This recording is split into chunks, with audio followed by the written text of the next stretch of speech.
코로나19 신규 확진자가 43명 늘어난 가운데 수도권에 이어 대전에서도 집단 감염이 발생해 방역당국이 긴장하고 있습니다. 설대우 중앙대 약학대학 교수 모시고 자세한 내용 얘기 나눠보겠습니다. 어서 오십시오. 네, 안녕하세요. 그 숫자도 숫자가 문제지만요. 대전으로 번지는 게 좀 문제 같습니다. 어떻습니까? 예, 그렇습니다. 그러니까 내용적으로 좀 나빠지고 예. 있는 거죠. 수도권에만 있던 것이 예. 이제 다른 지역 비수도권으로 확산이 되고 있는 거고요. 대전에서는 거의 한 달 만에 이제 환자가 이렇게 나오게 됩니다. 어제 오늘 걸쳐서 13명 정도가 나오게 되는데요. 이것을 초기에 잘 막지 못하게 되면 혹시 지역사회 감염이 더 커지지 않을까 이런 우려가 있는 상황이라고 보겠습니다. 예, 그동안은 그래도 수도권에서 계속 발생해가지고 수도권의 어떤 억제가 되는 걸로 믿었는데 대전에서 이렇게 하면 전국적인 확산에 대한 우려를 안 할 수 없는 거겠죠? 지금 상황에서는? 예, 그렇습니다. 그러기에다가 조만간 또 이제 휴가 기간이 오겠죠. 그렇게 되면은 서울에서 이제 확진자 수가 많이 나오게 되면 아무래도 휴가 기간을 맞아서 이제 이동이 가능할 것이고 그렇게 되면은 향후에도 이제 전국적 확산이 있을 수 있기 때문에 대전발 지금 이 상황이 상당히 엄중한 상황이다 이렇게 볼 수 있겠습니다. 사회적 거리두기, 그러니까 방역 대책 강화밖에는 뭐 늘 말씀하시는 그거밖에 없겠죠? 예, 그렇습니다. 그런데 지금 우리가 이제 생활 속 거리두기에 있는데 강화된 사회적 거리두기로 가면 좋지만은 이제 그렇게 가기가 현실적으로 어렵고 생활 속 거리두기에서 이미 상당히 긴장이 이완이 됐기 때문에 그 상황에서 이제 이동이 자유롭지 않습니까? 거기에다가 깜깜이 환자, 조용한 전파자들이 많으니까 본인 자신들이 전파를 시키고 있는 줄도 모르고 있는 상황이거든요, 지금. 그러니까 N차 감염이 이미 일어나고 역학조사가 속도가 못 따라가니까 그런 점에서 지금 어려움을 가중시키고 있다, 이렇게 볼 수 있겠습니다. 뭐 딱히 딱 떨어지는 답이 없겠지만 뭘 조심해야 되나요? 역시 이제 제일 중요한 것은 사회적 거리두기입니다. 우리가 이제 사회적 거리두기를 통해서 확실한 효과를 본 것이거든요. 그런데 이제 사회적 거리두기를 하면 좋은데 지금 이제 경제나 아니면은 정부가 이제 생활 속 거리두기를 가면서 지금 환자가 더 나오고 있지만은 K 방역의 성과라고 하는 게 만일에 고강도 사회적 거리두기를 가게 되면 부분적으로 실패를 좀 인정하는 그런 모양새가 될 수 있는 것이거든요. 그러니까 제가 엊그제 로이터하고도 인터뷰를 했는데 이제 정부 당국으로서는 지금 생활 속 거리두기에서 어떻게든지 안정을 시켜야 되지 않겠습니까? 그래야 이제 지금의 방역과 경제 사회 문제를 같이 아우를 수 있는데 그렇기 때문에 환자는 더 나오고 상황은 더 나빠지고 내용은 더 나빠지고 있지만 고강도 사회적 거리두기로 가기는 또 어려운 이런 점이 있어서 당국이 고민이 깊을 것으로 그렇게 생각합니다. 지금 잠시 김현철 통일장관이 남북관계 악화에 책임을 지고 물러난다는 속보 들어와 있습니다. 계속적으로 여쭤보겠습니다. 그 교수님 약학 전공 하셨으니까 제가 그쪽 오늘 가장 뜨거운 관심을 불러일으켰던 게 염증 치료제가 영국에서 치료 효과가 있다.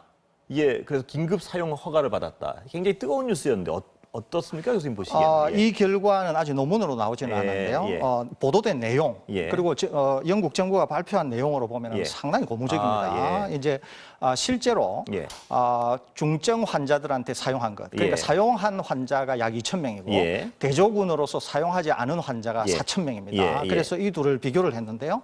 특히 중증이면 중증일수록 효과가 있어요. 그리고 지금까지 렘데시비르 같은 허가받은 약은 모탈리티 레이트, 그러니까 사망률에는 영향을 주지 않습니다. 사망률에는 영향을 주지 않고 퇴원만 좀 빨리 한다는 거거든요. 그런데 지금 이 덱사메사존이라고 하는 아주 오래된 약입니다. 이 약은 스테로이드 계열의 약인데요. 이것은 아주 중증인 환자한테 주게 될 경우에는 심지어 회복이 사망률에서 한 40% 정도 개선 효과가 있다는 거거든요. 그건 어마어마한 차이 아닌가요? 엄청난 차이죠. 예를 들면은 이걸 안 줬을 때 10명이 사망한다고 할 때 이 약을 줬을 때는 그러니까 6명 정도만 사망하고 4명 정도는 생명을 건질 수 있다 이런 거거든요. 그런데 제가 좀 전에 말씀드린 것처럼 중증이면은 산소호흡기를 사용하고 있는 분, 그다음에 위중이라고 하면은 뭐 에크모나 이렇게 거의 사망 직전에 있는 분들인데 이 분들을 통틀어서 중증 환자다 이렇게 볼 수 있는 거거든요. 그러니까 이 중증 환자에게서 이 덱스메소존이라고 하는 약을 줬을 때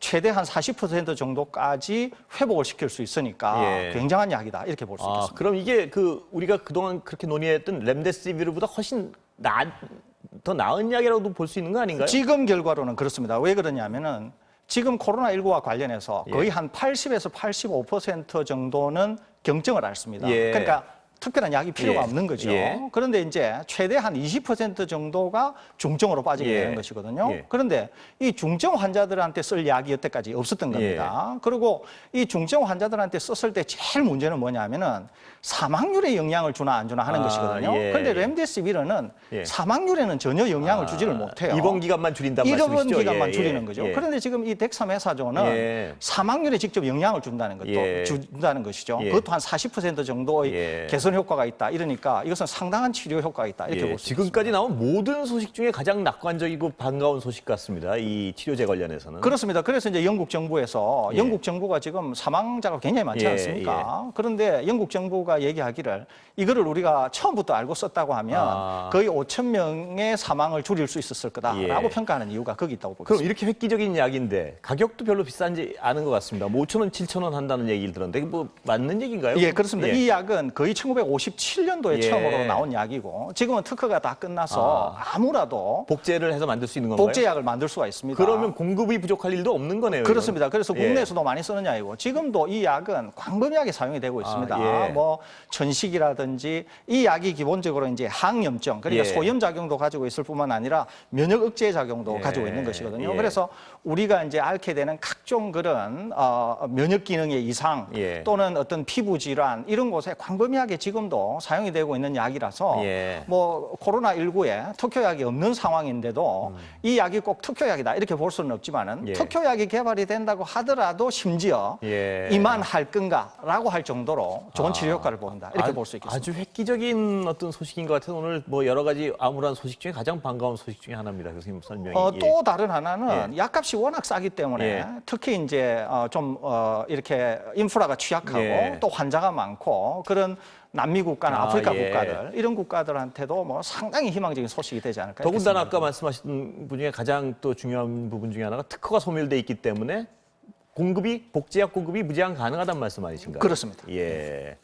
그러면 이게 완치는 안 되는 거죠. 이 완치 효과는 없다고 봐야 되는 건가요? 그렇지 않습니다. 예. 완치 효과가 있는 거죠. 있는 그러니까, 건가요? 예, 그러니까 일단 완전 중증이나 위중에 빠지게 되어서 생명이 위급한 환자에게 이 약을 쓰게 되면 예. 완전히 회복이 되면서 또 회복이 될 경우에는 경증 상태로 회복이 될 수 있거든요. 예. 그러면 경증 상태로 회복이 될 경우에는 이제 경증 상태에 맞는 치료를 할 수가 있는 것이거든요. 예. 그렇게 되면은 이 약이 일단 사망을 줄여주고 예. 경증 상태로 이완이 된 상태에서 치료가 되기 때문에 상당히 사람을 살릴 수 있다. 이런 약이라고 볼 수 그럼 있습니다. 우리나라에서는 아직까지 이 어떤 임상 통계가 나온 게 없나요? 이거는? 우리나라에서는 예. 아직 없습니다. 예. 거기에다가 이거는 지금 이제 위중한 환자일수록 효과가 좋다는 예. 거죠. 그런데 예. 우리나라에서는 산소호흡기를 지금 착용하고 위중한 환자가 한 20여 명 예. 정도 분밖에 예. 안 됩니다. 그렇기 때문에 우리나라에서는 적극적으로 이제 쓸 이유가 없는데 그럼에도 불구하고 이 그분들한테 약은 써봐야 되는 상황 아닌가요? 어떻습니까? 그렇습니다. 예. 그러는데 이제 이 약을 예. 이제 사실은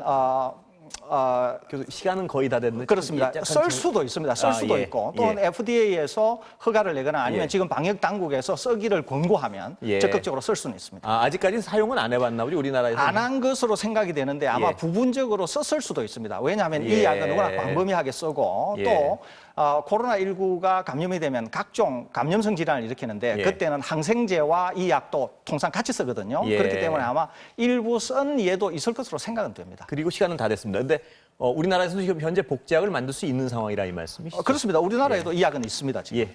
오늘 말씀 감사합니다. 네. 예.